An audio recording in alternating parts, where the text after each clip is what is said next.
Hello, guys. My name is Devin Haskins, and this is the Run for Your Life podcast.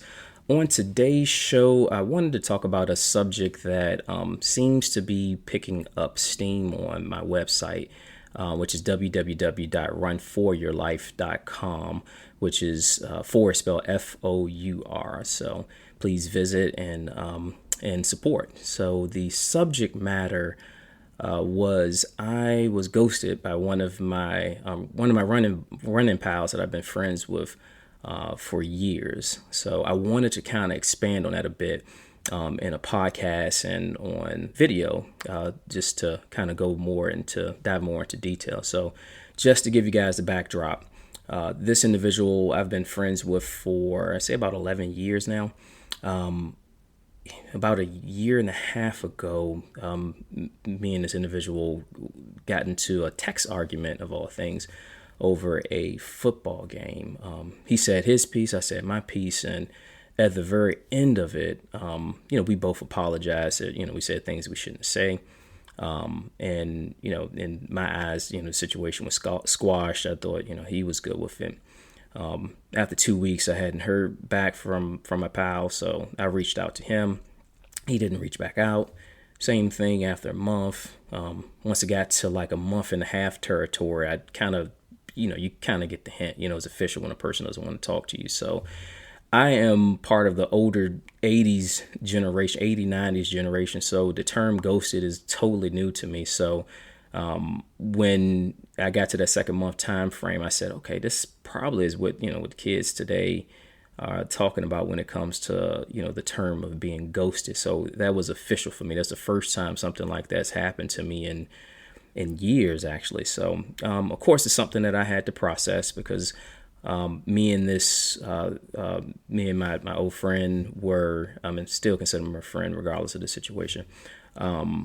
We were friends for a while, so I had to process it, and our groups that we hang with, particular running groups that we hang with, kind of intermingle. So I had to kind of process that and understand, what did I do if I see this individual in any of the runs that I do or races that I do, in which I haven't, and I think it's been about 7 months now. So I really haven't seen this person, but what I would do, and I think anybody should do in a situation like this, is just be cordial.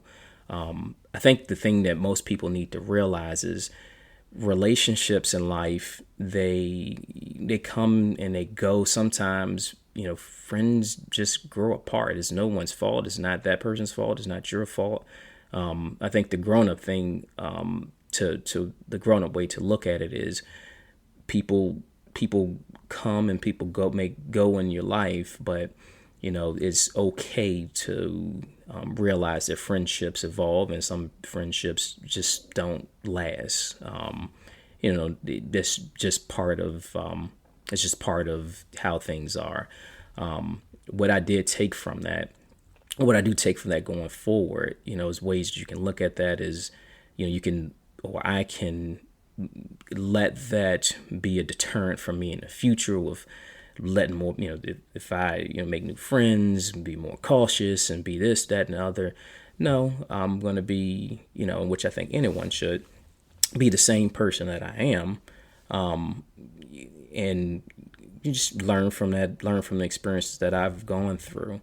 And hopefully, a situation like that doesn't, reoccur or happen in the future.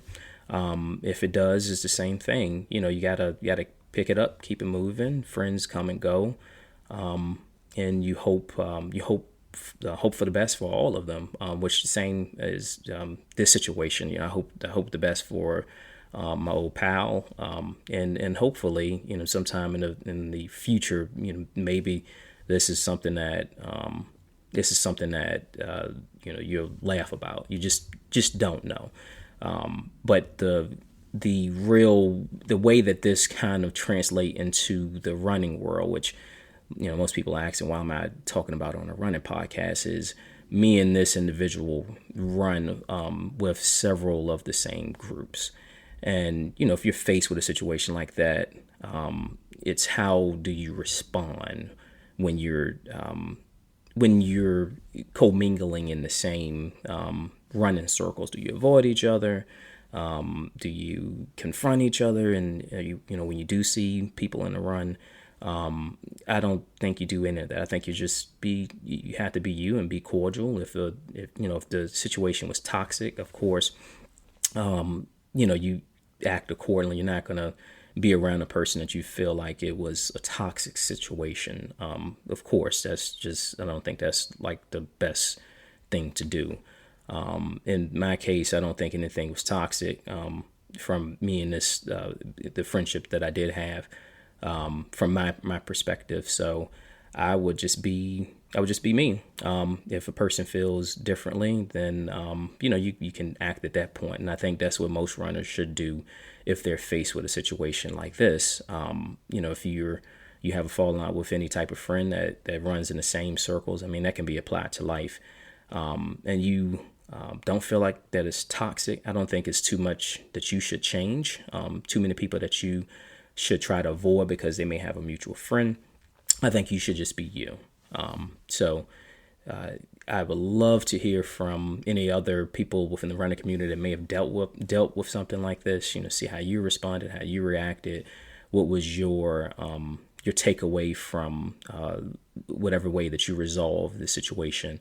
Because I think all runners within this community, which is a great community to find friends, would like to know if they're faced with this, how to react, respond, or what to do, because it's not very often that at least in my experience, not very often that you have too many falling outs with people within the running community. So, but that's all I have for today, guys. Thanks for joining the show, listening, and viewing on YouTube. Please follow me on Twitter at RVA Running Man, or the blog is www.runforyourlife.com again, or download the podcast anywhere that you get your podcasts. But until next week, hopefully you guys are being safe out there on the roads and trails. And until next time, I'll talk to you later. Peace.